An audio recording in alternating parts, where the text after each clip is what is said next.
Friends, I hope you are doing well. Today we will talk about how to fix or how to solve the problem of login problem on the application of Gmail. We click on settings.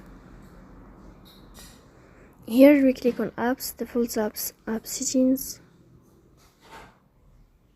In this page you will search for Gmail and you will enter. You will click on first stop and you will click on storage. You will go to storage here and you will click on clear cache. In the end you will turn off your Wi-Fi and you will turn on your Wi-Fi again to fix that problem. So that's it. Don't forget to support us by like and subscribe.